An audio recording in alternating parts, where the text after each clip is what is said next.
안녕하세요. 꿈라디오 도윤에 오신 것을 환영합니다. 저도 남들처럼 결혼 생활을 했었습니다.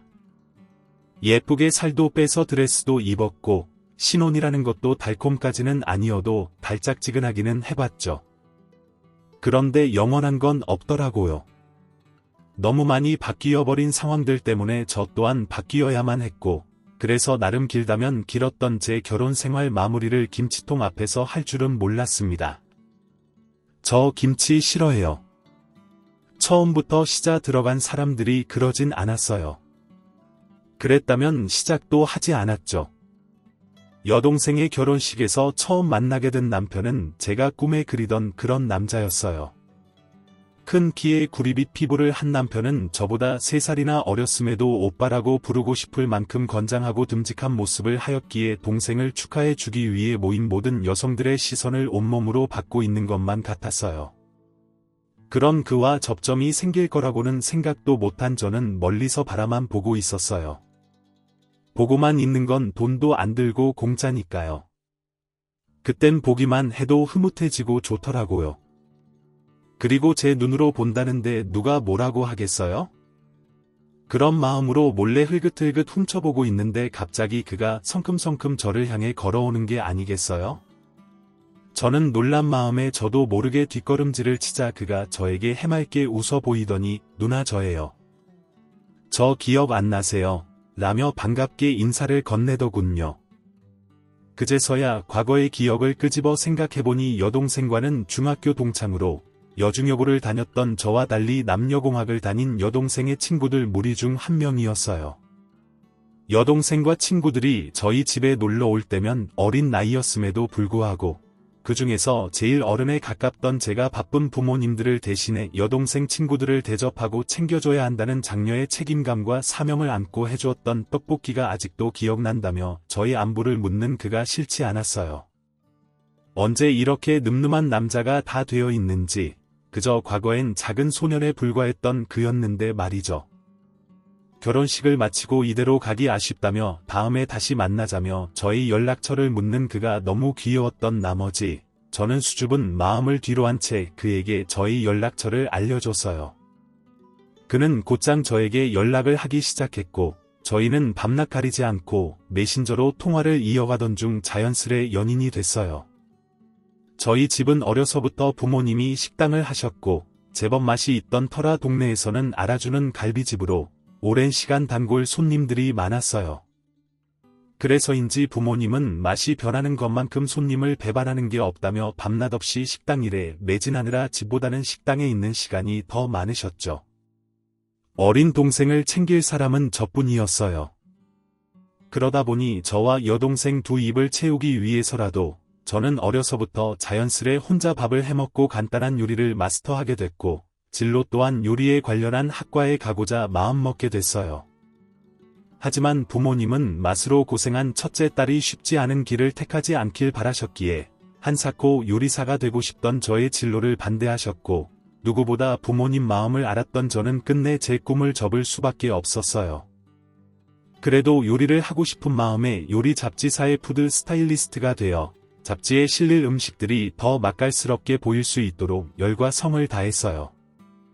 부모님께서도 아침이면 출근하고 저녁이면 퇴근해 집에 돌아오는 삶을 사는 저를 보며 한시름 놓으신 듯 보였어요. 반면 남편은 저와 달리 자유분방한 사람이었어요. 대학을 졸업하자마자 취업 준비에 뛰어들기보다는 인생의 마지막 기회다 싶어 당장에 배낭 하나를 메고 호주로 워킹 홀리데이를 떠났더라고요. 그곳에서 열심히 딸기 농장에서 일하던 그는 이렇게 농장에서 딸기만 따다 청춘을 보낼 수 없다고 생각했는지 그간 모은 돈을 가지고 반년 동안 세계 일주를 할 만큼 활동적이고 저와 달라서 그런지 제 눈에는 굉장히 낭만적인 사람으로 보였어요. 그는 한국에 돌아와서 그간의 다양한 경험과 사교적인 성격을 살려 어느 제약회사의 영업직으로 취업하게 되었고 입담도 좋고 사람도 좋아했던 남편은 회사에서도 나름 실적이 좋은 영업사원으로 자리매김했어요. 그렇게 시간이 지나면서 저희는 서로의 다름에 점점 더 깊이 빠져들었어요. 더군다나 그는 고작 만난 지 3달도 지나지 않았음에도 불구하고 식당을 운영하다 보면 앉아 있는 시간보다 서 있는 시간이 더 많을 테니 그럴수록 주변에서 건강을 챙겨드려야 한다며 이곳저곳 부모님 드실 영양제를 양손 가득 들고 와서는 떨어질 때쯤이면 귀신같이 알아차리고 저희 부모님까지 알뜰살뜰하게 챙기는 모습에서 비록 저보다 나이는 어리지만 이런 따뜻한 마음을 가진 남자라면 평생을 함께 늙어가도 좋지 않을까 싶었어요. 그의 청혼을 기다리며 눈치를 살폈지만 도통 제 손에 반지가 끼워질 기미가 보이지 않자 저는 이 남자를 놓칠까 싶어 조바심이 들던 차, 드디어 그가 저에게 결혼하자고 청혼을 했어요. 너무 기다렸던 일인 터라 저는 넙죽 결혼하겠다고 청혼을 받아들였고 처음 그의 부모님을 만나 뵙던 날 저는 뭔지 모를 이상한 기분을 느낄 수밖에 없었어요. 아들보다 3살이 많다는 저의 나이를 듣고 한사코 반대하시던 시부모님은 막상 저의 얼굴을 보자마자 생각했던 것과 달리 아들보다도 어려 보인다며 금세 밝은 미소로 저를 맞이해 주셨어요. 시부모님께서 제가 마음에 들었던지 호구조사를 시작하며 하나둘 꼬치꼬치 캐묻기 시작하셨고 저희 부모님이 식당을 운영한다는 말을 듣자 갑자기 표정이 싸늘해진 것만 같았어요. 두 분 모두 공무원 출신인 시부모님과 달리 동네에서 작은 고깃집을 운영하는 저희 집안의 배경이 썩 마음에 들지 않으셨는지 시어머님은 조심스럽게 식당의 규모와 1인분의 가격을 묻더니 대략적인 매출을 가늠하는 듯 보였어요. 그러더니 혼잣말로 늙어서 애들에게 얹어 살지는 않겠네 하시며 계산이 선 듯 얼른 상견례 자리를 잡자 하셨어요. 자식 생각에 그런 걸 이해하면서도 이상하게 찝찝한 마음은 어쩔 수 없었어요. 그렇게 성사된 상견례 자리에서 시어머님은 마치 나중에 아이들에게 손 벌릴 생각은 하지 말라는 듯 자기들은 몇십 년 동안 공무원 생활을 이어왔기에 연금도 넉넉해서 노후를 걱정하지 않고 살만치 나온다며 저희 부모님의 노후를 걱정하는 듯 동네 식당 말고도 다른 노후 준비를 해두는 게 어떠냐며 묻는데 고개를 돌려본 저희 부모님의 표정은 마치 한 대 얻어맞은 듯 띵하게 굳어 있었어요. 이내 가까스로 마음을 다잡은 부모님은 사돈댁의 걱정을 덜어드리려는 듯 5월에 한 동네에 자리를 잡아 생각하시는 만큼 벌이가 부족하지 않으니 염려 놓으셔도 된다며 안간힘을 써 대답을 이어가셨고 자식으로서 정말 죄송스럽기 그지없었어요.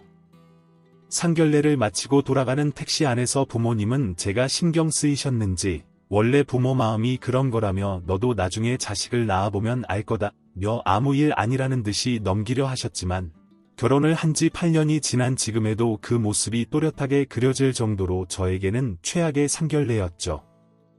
마음고생과 시련의 시간을 인고하며 보내다 보니 저희는 어느새 결혼식을 올리고 경기도 외곽의 작은 집을 얻은 맞벌이 신혼부부가 되어 있었어요. 저희는 힘들었던 결혼 준비를 잊고자 그래도 3년 정도는 우리 둘만의 시간을 보낼 수 있도록 신혼을 만끽하자 했지만 너무나 사랑한 죄였을까요? 저는 결혼하고 1년이 채 지나기도 전에 첫째 아이가 들어서 신혼일기는 고사하고 사모일기로 아이를 만날 날을 기다리며 매일매일 일에 치여 고단한 몸을 누이자마자 잠들기 바빴어요. 다들 뱃속에 있을 때가 천국이라고 하던데 저는 그게 무슨 말인지 아이를 낳자마자 바로 알 수 있었어요. 밤낮 없는 울음소리 속에서도 여기저기 영업과 접대로 늘 술에 절어 들어오는 남편은 깰 기미가 보이지도 않았고 아이가 잠들어서 자는 동안 남편은 옆에서 신생아 마냥 곤히 잠들어 있었어요. 육아휴직 기간이 다 끝나가는데 아이를 맡길 곳을 찾지 못한 저는 결국 영업직이라 육아휴직을 내는 것 자체가 눈치와 생계로 이어지는 남편을 대신해 회사를 퇴사하고 아이가 유치원에 다닐 수 있을 때까지 옆에서 아이를 키우기 시작했고 그렇게 2년의 시간이 더 흐른 후에야 새로운 회사에 입사할 수 있었어요. 하지만 음식일지언정 그때의 트렌드를 유려하게 표현해야 하는 직업 성격상 이미 필드에서 활동하고 있는 후배들의 감각을 따라가기에는 그간의 휴지기가 말해주듯 오랜 시간 뒤처져 있었고 저는 결국 후배들을 받쳐주는 서포터의 신세로 전락할 수밖에 없었죠. 그렇게 결혼 후 2번의 이직과 첫째 아이를 출산하다 보니 눈 깜짝할 사이에 5년이라는 시간이 흘러가 있었어요. 그러던 어느 날 친정엄마의 다급한 연락에 내려간 친정집은 그간 제가 얼마나 무심했는지 일러주는 것만 같았어요. 늘 건강할 것만 같던 친정아버지는 식당에서 갑작스럽게 뇌졸중으로 쓰러지셨고 놀란 탓에 대처가 늦었는지 수술을 마친 아버지는 왼쪽 다리에 마비가 와 병상에 누워 계셨어요. 결국 식당을 운영할 수 없게 된 친정 엄마는 일시적으로 가게 문을 닫은 지도 어언 한 달이 다 되어 갔어요. 친정 아버지 병간호에 평생 온 정성을 다해 일궈온 가게를 닫아야만 한 상황이 기약 없이 길어지자 친정 엄마도 점차 지쳐가시는 듯 보였어요. 갑작스러운 친정 아버지의 병환을 마주하자 이러다가는 친정 엄마도 언제 어떻게 될지 모른다는 불안이 저희 자매를 감싸 안았어요. 결국 저와 여동생은 점차 생기를 잃어가는 친정 엄마를 보며 이대로는 안 되겠다 싶어 친정 아버지를 집으로 모셔오고 간호조무사님이 친정 아버지를 돌봐줄 수 있도록 서비스를 신청하게 되었어요. 이렇게 친정 엄마가 차츰 일상으로 돌아올 수 있도록 저희는 두 팔 걷어붙이고 식당 일을 돕기로 했어요.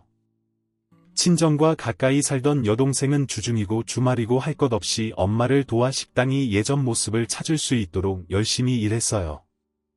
저도 주말이면 남편에게 아이를 맡긴 채 모든 일을 제쳐두고 식당 일을 돕고자 친정을 찾았어요. 그간 묵은 먼지를 벗고 활기를 찾은 식당은 전보다 더 많은 손님들이 줄지어 들어설 만큼 나름 동네 맛집으로서 재기에 성공했어요. 어김없이 친정 엄마를 도와 식당 일을 마치고 지친 몸을 이끌고 집에 돌아온 어느 주말, 현관문을 열자마자 기다렸다는 듯이 팔짱을 끼고 서 계신 시어머님의 얼굴을 정면으로 마주해 놀라 뒤로 자빠질 뻔했어요. 이렇게 볼 거라 생각도 못한 존재의 등장은 언제나 짜릿하기 마련이니까요.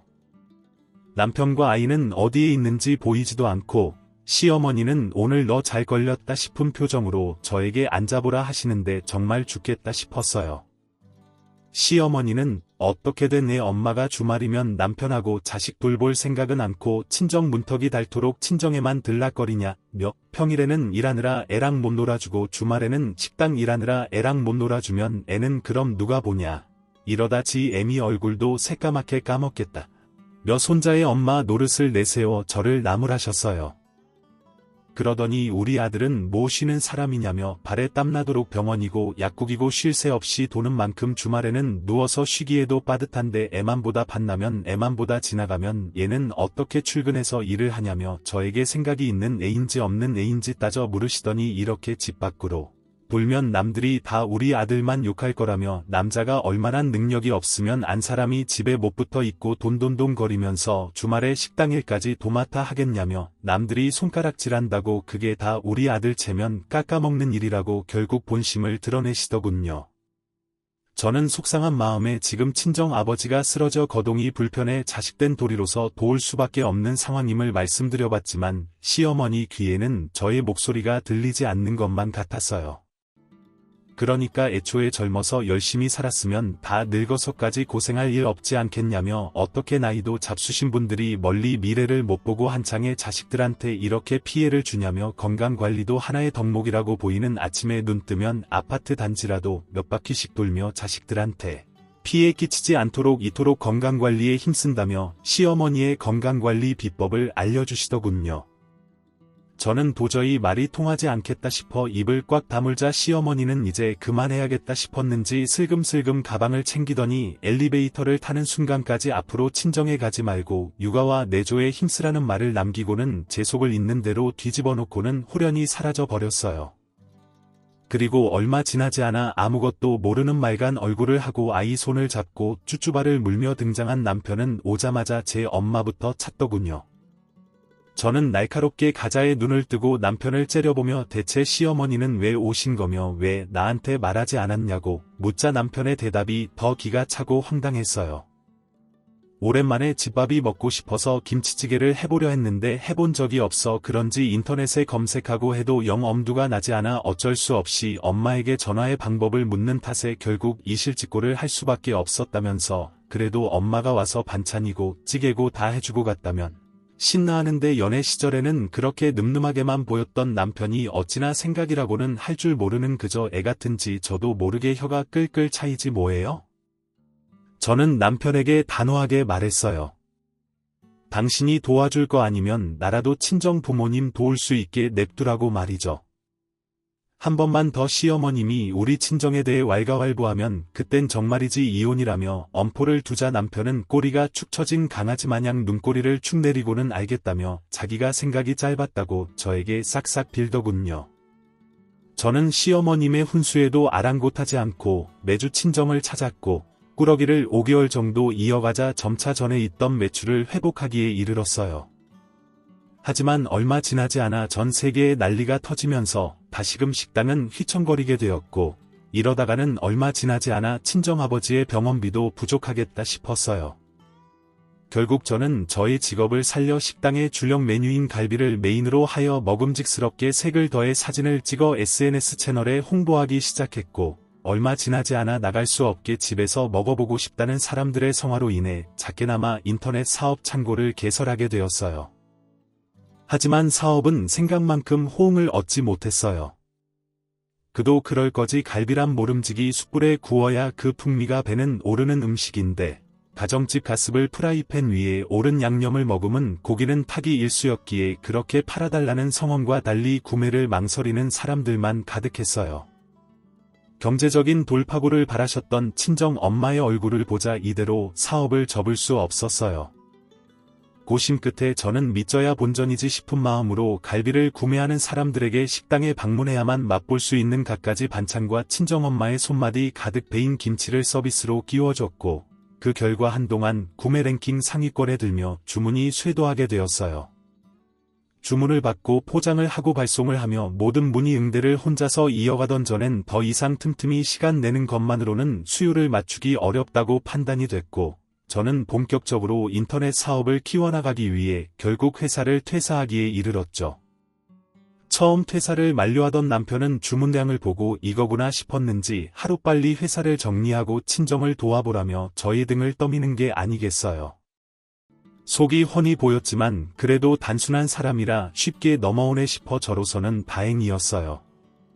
어느새 인터넷의 맛집 리스트로 자리 잡은 친정 부모님의 가게는 여러 지역에서 찾아주는 손님들이 늘었고 고자키야 동네 맛집에 불과했던 저희 집을 필두로 주변에 자그마하게 우후죽순 갈비집이 생길 정도로 이 지역 명물로 손꼽히게 되었어요. 벌레 손맛이 좋기로 유명한 전라도에서 자고 날았던 친정엄마의 반찬과 김치는 갈비만큼이나 인기가 좋아 결국 저와 동생이 발벗고 나서서 친정엄마를 설득한 끝에 식당 옆 작은 건물에 조그마한 반찬 가게를 내기로 하였고 본격적으로 사업을 넓혀 나가기 시작했어요. 옆에서 사업이 발전해 나가는 모습을 지켜보던 남편은 생전 같이 가겠다는 소리도 없더니만 저를 도와줄 마음으로 오늘 하루는 회사에 휴가도 냈다면서 뭐가 그리 좋은지 싱글벙글 웃으며 따라 나서는데 깨름직하기 그지없었어요. 남편은 식당에 오자마자 여기저기 둘러보더니 자기는 음식도 못하고 할 줄 아는 게 없으니 계산이라도 돕겠다며 포스기계 옆에 떡하니 서는 게 아니겠어요. 평소라면 홀과 계산을 담당했던 동생의 자리인데 말이죠. 일반적인 처제와 형부와는 달리 동창이었던 터라 동생은 형부라는 호칭은 잊지 않대 모르면 이제라도 배우면 된다면서 남편을 이끌고 반찬을 담는 법을 알려주며 포스기계 앞에서 멀리 내쫓아버렸어요. 하지만 남편은 뭐가 그렇게 궁금한지 손님들이 계산을 할 적이면 상을 치우는 듯 허공에 손걸레질 몇 번 하고는 쪼르르 달려와 포스기계를 엿보기 위해 애를 쓰더군요. 그제서야 저 사람이 왜 따라 나섰는지 그 이유를 짐작할 수 있었어요. 남편은 고대였는지 다리를 퉁퉁 두드리며 저에게 설명이 오늘 매출이 얼마였는지 묻더군요. 저는 운전에 집중한 척 그걸 내가 어떻게 하냐며 퉁명스럽게 대답하자 그래도 호기심을 저버리지 못했는지 그래도 이 정도는 벌었겠지 거기에 인터넷까지 더하면 얼마인지 손가락을 접었다 폈다 하더니 우와 한 달이면 얼마래라며 혼자 망상에 젖어 감탄을 하고 있었어요. 저는 남편에게 헛소리 말고 얼른 집이나 들어가자 하였지만 남편은 여전히 상상의 나라에 푹 빠진 듯 보였어요. 저는 오자마자 매출 정리 겸 식당에 필요한 재료 등은 없는지 살피기 위해 노트북을 켰어요. 그러자 잠고가 밝았던 아기가 거실에서 들려오는 소란스러운 소리에 잠을 깼는지 칭얼거리는 소리가 들려 아이를 달래기 위해 곧장 아이 방으로 향했어요. 그렇게 한참을 아이를 어르고 달래고 난 후 노트북을 하기 위해 식탁에 앉으려 하는데 이미 저의 자리는 남편에게 빼앗겨 있었어요. 남편은 안경까지 챙겨 쓰고 나와 앉아서는 노트북 화면이 뚫어져라 살펴보고 있더군요. 저는 그에게 지금 뭐 하냐고 묻자 남편은 저의 말을 들은지도 않더니 여동생인 처제 영수증 처리는 제대로 하고 있는 거 맞냐며 왜 매출이 조금씩 비는 것 같냐며 갑자기 되도 않는 말로 제 여동생을 의심하는 게 아니겠어요. 저는 당신이 무슨 상관이냐며 신경 끄라는 말과 함께 노트북 화면을 닫아버렸고 남편은 왜 자기가 상관이 없냐며 이게 다 가족 사업인데 그럴수록 투명하게 해야 한다고 저에게 훈수를 두더군요. 그러던 어느 날 어김없이 식당으로 출근을 하던 중 여동생이 울며 저에게 전화를 하는 게 아니겠어요.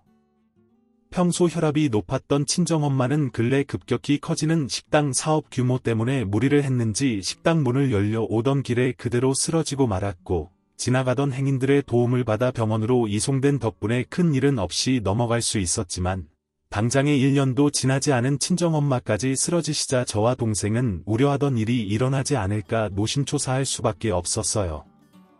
결국 무리하게 식당을 이어가기보다는 친정엄마의 건강 회복이 우선이라 여겨진 저희 자매는 한참 잘 되고 있던 식당과 인터넷 사업을 잠시 닫고 재정비할 시간을 보내기로 큰 결심을 내렸어요. 저는 이번 참에 친정엄마에게 요리 비법을 전수받아 본격적으로 주방을 책임지는 게 어떨까 싶어 조심스레 저희 의사를 내비추자 그토록 요리 많은 식당 마련하고 결사 반대를 외치던 친정 부모님도 그간의 너라면 우리보다 더 잘해낼 수 있을 거라며 하나둘 비법을 전수해 주시기에 이르렀어요. 저는 정말이지 이를 악물고 가족의 생계가 나에게 달렸다는 일념 하나로 하루에 서너 시간 자면 많이 잤다 싶을 정도로 새벽이면 신선한 식재료를 구입하기 위해 전국 방방곳곳으로 시장을 돌았고 친정엄마의 손맛을 고스란히 담아내기 위해 몇 번이고 만들고 버리고를 반복한 끝에 100% 중에 98% 정도 손맛을 구현해내며 동생과 함께 어떻게 분업하여 식당을 운영할지 둘이 머리를 싸매고 고민을 더해가고 있었어요. 저의 고민이 깊어질 만큼 얼굴에 시름도 깊어졌는지 남편은 저에게 너무 피곤해 보인다며 커피 한 잔을 건네며 이번 참에 새롭게 식당을 여는 게 어떠냐며 묻더군요. 저는 그게 무슨 소리인지 싶어 들어봤어요. 하지만 이내 괜히 쓸모없는 소리를 듣느냐 시간 낭비했다는 걸 알 수 있었어요. 남편은 어차피 장모님만큼 요리도 할 줄 아는데 뭐하러 처제랑 같이 식당을 하냐며 왜 고생은 당신이 다 하고 돈은 처지하고 나눠 가지려 하는지 자기 머리로는 도통 이해가 가질 않는다며 안 그래도 시어머님이 소일거리로 작게 식당을 하고 싶어 하시는데 이번 참에 시어머님 돈으로 식당을 새로 열어보는 게 어떠냐며 그제서야 속내를 드러내는 게 아니겠어요.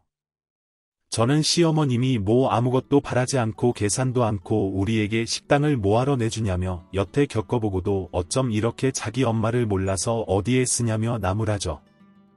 남편은 기왕 가족끼리 사업할 거 자본이 있는 시댁이랑 하는 게 더 이득이지 않냐며 우기기에 저는 왜 우리 엄마 레시피로 내가 시댁 좋은 일을 시켜야 하냐고 우리 엄마 요리니까 우리 자매가 응당 이어가는 게 맞지 않겠냐고 하죠.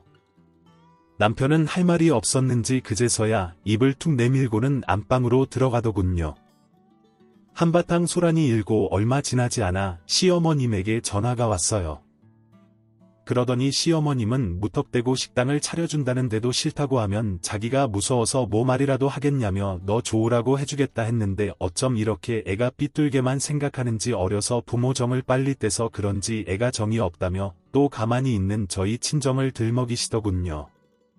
보다 못한 저는 이미 저희 친정에 있는 식당으로 충분하다고 그냥 어머님이 하고 싶은 거면 어머님 입맛에 맞게 하시는 게 좋지 않겠냐며 저희 친정엄마 음식 배워다가 해봐야 어머님 성에 차지도 않으실 거고 무엇보다 어머님하고 저하고는 상극인데 어떻게 하루 24시간 붙어서 같이 일을 할 수 있겠냐고 그러다가 저 죽는다고 말하고는 출근해야 한다고 전화를 끊어버렸어요.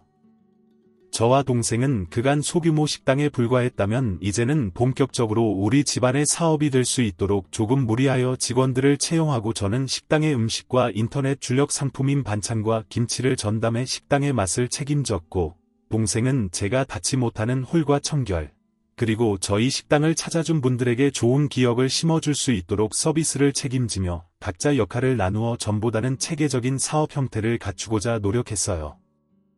처음에는 저도 동생도 수많은 사람을 관리하느라 진을 다 뺀 녹초가 되기 일쑤였지만 각오의 시간을 보내면서 차츰차츰 직원들과 손발을 맞춰 나갈 수 있었어요. 그렇게 매일 이어지는 성장통 탓에 정신이 없던 차 남편인 저에게 시어머님이 식당을 냈다며 저에게 저희 식당에서 만들어 팔고 있는 음식들을 시댁에도 납품하라고 하더군요. 저는 갑작스러운 시댁의 식당 개업 소식도 놀랄 노자였지만 남편의 당당한 태도 또한 아주 흥미롭지 않을 수가 없었어요. 그러더니 남편은 아무래도 앞으로 바쁠 것 같으니 조만간 자기도 회사를 정리하고 시댁의 식당 일을 도와야 할 것 같다며 이미 오래전부터 생각해왔는지 저에게 상의가 아닌 통보를 하더군요. 저는 가뜩이나 일 때문에 몸이 10개라도 부족한 상황에 가만히 있으면 중간이나 갈 남편까지 거들고 나서나 싶었어요. 남편에게 전엔 회사 그만둘 생각이라고는 꿈도 꾸지 말라며 무슨 식당이 소금 놀이인 줄 아냐고 안 그래도 주변에 문 닫는 집이 얼마나 많은데 뭘 믿고 그렇게 무시하던 식당을 열었는지 몰라도 만일이라도 그 믿는 구석이 나라면 그건 큰 오산이라 말하자 남편은 이해될. 세라 우리 집이라고 너희 집만큼 못할 것 같냐며 이래봐도 우리 부모님 모두 그 시절에 대학까지 나온 엘리트들이라고 하려고 마음을 안 먹어 그렇지 한다고 하면 아마 너희 집보다 유명해지는 건 시간 문제라며 의시되는 게 아니겠어요. 이 남자가 어디서 이런 밑도 끝도 없는 자신감을 가지게 되었을까 싶어 주변을 둘러보자. 어느새 저희 집에는 자영업자를 위한 사업 기초서부터 유명한 요리 연구가이자 사업가들의 장사 비법이 담긴 책들이 곳곳에 즐비하고 있었어요. 이게 과연 어디에서부터 불어온 바람인가 싶다가도 저를 보고 이런 허황된 생각을 했나 싶었어요. 저희 노력을 보기보단 결과물만 보고서는 불나방처럼 달려드는 남편과 시댁을 보고 있자니 참으로 기가 찼어요. 그러던 중 시어머니는 당장에 시댁으로 오라며 아우성을 치시기에 가봐야 좋은 소리 못 들을 게 뻔해 바빠서 못 간다며 전할 말 있으시면 남편 통해서 전하라며 전화를 끊자 식당 문을 닫는 시간에 맞춰 나가보니 남편이 저를 기다리고 있더군요. 저는 더 이상 물러설 수 없겠다 싶어 남편과 함께 시댁에 방문하자 시어머님은 대뜸 커다란 김치통 8개를 펼쳐 놓으시더니 남의 아들 데려가 식당 일에 부릴 만큼 부려고생시켰으면 이 정도는 해야 하는 게 아니냐며 없어서 못 판다는 그렇게 맛 좋은 김치 겨우내 먹다 줄게. 새김치로다가 종류별로 담아오라고 하시는 게 아니겠어요. 못 담아오겠으면 시댁도 가족이니 가족도 없는데 생각하고 식당 이름하고 음식을 대주던가 하는데 어찌나 뻔뻔한지 무방비로 있던 제가 당할 재간이 없었어요. 결국 저는 차 트렁크를 넘어 뒷좌석까지 싣고도 다 담기지가 않아 결국 보조석에 앉아 김치통 하나를 안고서 겨우 집에 돌아와서는 남편을 본 채도 않고 안방에 들어가 문을 걸어 잠가버렸어요. 그리고는 서러운 마음에 친정엄마한테 전화해 시어머님이 이렇게 하는데 대체 내가 뭘 어떻게 해야 할지 모르겠다며 푸념을 하자 친정엄마는 묘수라도 있는 듯 김치통을 싹 다 친정으로 가지고 오라고 하셨어요. 저는 출근하자마자 김치통을 친정에 옮겨두며 일단 가져오라고 해서 가지고는 왔는데 엄마에게 건강이 안 좋으니 김치 담글 생각은 꿈도 꾸지 말라며 정 안 되면 내가 오늘 남아서 새벽 내 담그면 된다고 하죠. 친정엄마는 잠잘 시간도 없는데 김치는 무슨 김치냐며 이 엄마만 믿고 너는 이따 퇴근하자마자 엄마가 주는 통 들고 시댁에 가라며 걱정하는 저의 등을 떠밀어 내보내셨어요. 저는 불안한 마음을 뒤로한 채 식당 일에 몰두할 수밖에 없었고 친정엄마의 말씀처럼 식당 일이 끝나자마자 김치통 8개를 옮겨 담아 시댁을 찾았어요. 시어머님은 들고 온 김치통을 보며 어떻게 내가 이걸 다 들고 오냐며 아니 텅 비었으니 들고 올 수 있는 게 아니냐면서 사람 말을 무시해도 정도가 있지 어디서 어떻게 가정교육을 받아야 어른을 공경하기는커녕 못 잡아먹어 안달이 났냐며 냈다. 소리를 지르면서 김치통을 하나하나 열어보시더니 마지막 김치통을 열어젖히시며 순식간에 집안이 고요해져 버렸어요. 그리고 김치통 안에서 작은 종이를 꺼내들더니 시어머님은 미간을 찌푸리며 한 글자 한 글자 읽기 시작하셨어요. 대표이사라는 직함과 함께 저희 이름을 한자 한자 읽어내리더니 한 장 더 있던 명함은 차마 읽지 못하시더군요. 그도 그럴 것이 만년 나머지 한 장은 언젠가부터 허파의 바람이 가득 찬 만년 차장인 남편의 명함이었어요. 물론 저도 이러한 상황은 생각지도 못했던 터라 저 역시 당혹스럽기 그지없었어요. 하지만 여기서 덩달아 화들짝 놀랐거든. 그 찰나를 놓치지 않고 하이에나처럼 덥석 물고 뜨들게 뻔했기에 저는 이미 알고 있던 일인 마냥 이번에 제대로 사업을 꾸려나가다 보니 저희 친정 부모님이 책임지고 잘 해보라는 의미로 직함 하나를 주셨다고 말하자 시어머님은 말문이 턱 막혔는지 잠시 말을 잇지 못하셨어요. 마침 시어머님의 전화기가 울리더니 시어머님은 공손히 두 손으로 전화를 올려받으며 사돈 그간 잘 지내셨어요라며 가식적인 미소를 띄우며 통화를 이어가셨어요. 어찌나 전화 소리를 크게 듣는지 단번에 저 전화 너머에 있는 사돈이 저희 친정엄마인 걸 알 수 있었어요.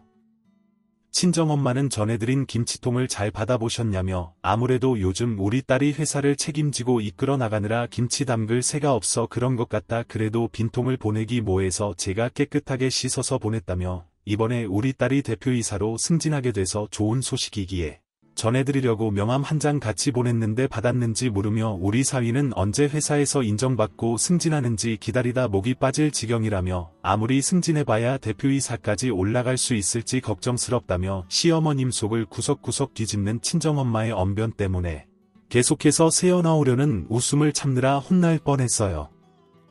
연이어 친정엄마는 이번에 식당을 딸들에게 맡기고 집에 있는데 어떻게 내 번호를 알았는지 몰라도 분점을 내달라는 사장님들 전화만 수십 통을 받았다며 사돈도 푼잡을 내고 싶으셨으면 전화라도 한 통 하시지 그랬냐고 그랬으면 가족 단정으로 내가 한번 생각이라도 해봤을 텐데 아쉽다고 이제는 우리 딸이 대표이사이니 딸에게 식당 운영을 전적으로 맡길 예정이라며 대표이사님에게 한번 부탁해보시는 게 어떻겠냐고 하자 시어머님은 난색을 표하며 전화를 끊으셨어요. 그리고는 저희 눈치를 살피시더니 저희 엄마가 가족 된도리로 분점을 내주라 하셨다며 없는 말을 지어내기에 어제부터 시댁에 와서는 제 명함을 뚫어져라 보며 망부석처럼 굳어있는 남편을 시어머님 앞으로 밀어들이며 이 남자 다시 반납할 테니까 앞으로 시댁과는 가족된 도리 없이 살아가겠다 말한 뒤 시댁을 나셨어요. 남편은 이제야 정신이 들었는지 저를 뒤따라 뛰어오더니 당장 서지 못하겠냐며 소리를 지르더군요.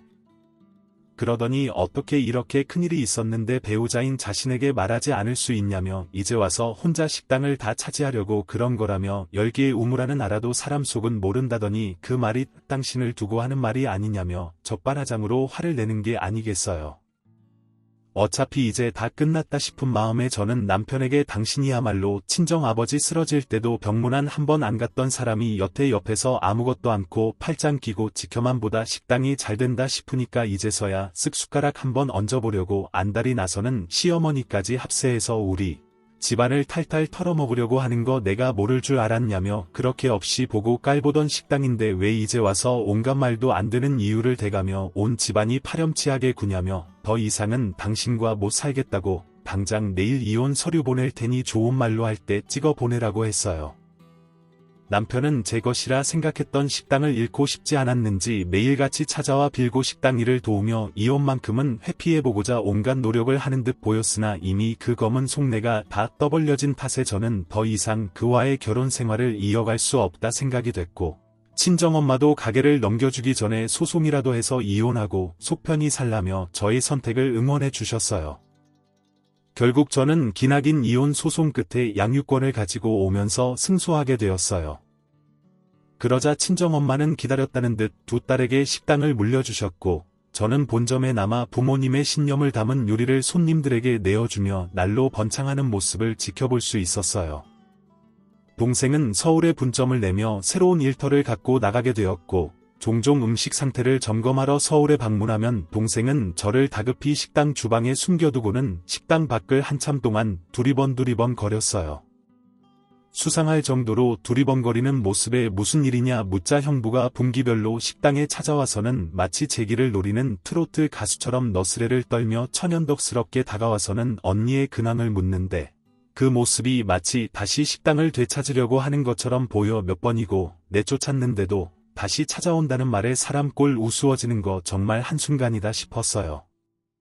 저는 남편과 헤어지고 난 후 막혔던 혈자리가 시원하게 뚫렸는지 본점과 서울 본점을 제외하고 계속해서 각 지역마다 러브콜을 받는 탓에 대한민국의 제2의 도시라 불리우는 부산의 분점을 준비하느라 하루하루 바삐 움직이는 탓에 남편을 떠올릴 새도 없었는데 대체 그 남자는 얼마나 시간이 팽팽 남아돌기에 툭하면 식당을 찾나 싶어 건너 남편의 근황을 들어보니 그제서야 이해가 가더군요. 남편은 이미 저와 이혼 소송을 하기 훨씬 전부터 마음 떠서는 여러 번 병원이고 약국이고 약을 잘못 가져다 주거나 혹은 물량을 못 맞춰 거래가 한둘 끊기기 시작하더니 연이어 부선의 꼴등을 도맡아 하더니 결국 저조한 업무 평가를 빌미로 회사를 그만둔 지 오래됐어요. 그리고는 시어머님을 꿰내어 우리도 이번 참에 식당을 내어보는 게 어떻겠냐며 저희 식당 매출을 알려주자. 안 그래도 저희 집이 점점 승승장구하자 배알이 틀렸던 시어머니는 우리라도 못할 소냐 싶은 마음에 집을 담보 잡아 땅까지 사며 식당을 열게 된 것이었어요. 하지만 이제 와서 하는 말이지만 저희 시어머님은 동네 아주머니들 사이 혹은 친구 어머님들 사이에서는 맛 좋은 김밥을 말아내는 것으로 유명할지언정 본격적으로 장사를 하는 꾼들 사이에서는 김밥 끝에 머리도 못 내밀 정도로 평범한 수준의 귀여운 요리 실력을 겸비한 터라 늘 한결같은 퀄리티로 대규모 음식을 만들어내야 하는 식당을 운영하기에는 한없이 부족한 수준이었어요. 그렇기에 더더욱 식당은 아무나 하냐며 말려봤지만 이미 매출에 현혹된 남편과 시어머님은 들을 마음이 없어 보였고 아무런 음식 준비도 없이 식당의 문을 열어버린 것이었어요. 결국 며칠 식당을 꾸리다 보니 먹는 것보다 버리는 게 더 많다는 생각에 저희 집 음식이라도 받아와서 식당이라는 명맥은 유지하 싶었던 시어머니는 이것저것 트집을 잡아 저를 들어앉히려 했지만 뜻대로 되는 게 하나도 없죠. 김치라도 얻어다가 식당 일에 써야겠다는 계획을 세웠지만 결국 끝끝내 욕심이 화를 불러서는 아들 내외 이혼을 시키기에 이르렀죠. 결국 이도 저도 하지 못한 채 오갈 곳 없어진 남편은 시댁식당을 어떻게든 살려보겠다는 명목 아래 재취업을 하는 대신 본가로의 복귀를 선택했지만 무수한 책을 통해 배운 한낱 이론은 식당을 일으키기에는 통할 리 만무했어요. 1년을 채 운영하지도 버텨보지도 못한 채로 새로 산 주방용품부터 집기, 테이블, 의자 등을 싹 헐갑에 내다 털고는 저 멀리서도 보일 만한 커다란 현수막에 딴 건물 임대 권리금 없음 표시를 하고는 모자가 두 손을 맞잡고 집에 앉아 하염없이 팔리기만을 기다리고 있다는 소식을 듣자 어찌나 속이 후련한지 지인들이 전해준 그 한 메신저를 읽다 길 한복판에서 미친 여자처럼 한참을 배꼽을 잡고 웃다 쓰러질 뻔했지 뭐예요. 사람의 욕심은 끝이 없고 양손에 떡을 쥐어도 목구멍 끝까지 떡을 채우고 싶은 게 사람 본성이라지만 그러다 보면 이미 쥔 것들을 놓치기 쉽상인 것을 저도 제 옆에서 몸소 실천해 보여주던 남편이 아니었다면 어쩌면 친정엄마가 쓰러졌을 때 욕심에 두 눈을 감고 지금쯤 엄마를 잃었을지도 몰랐을 거란 생각을 할 적마다 등줄기가 서늘하다 못해 서늘해지는 것이 얼마나 소름이 돋는지 몰라요. 이 사연을 듣는 분들 중 눈앞에 그려진 청사진 때문에 당장에 내 품에 있던 소중한 것들을 저희 남편과 같이 놓치고 후회하는 분들이 없길 바라며 인생에 있어 가장 소중한 게 무엇인지 한 번쯤 멈춰서 곰곰이 생각해 보시는 시간을 꼭 가져보길 바라며 이 사연 마칠게요. 오늘도 저희 채널에 와주셔서 감사합니다. 더 좋은 이야기로 찾아뵙겠습니다. 지금까지 작은별 라디오였습니다.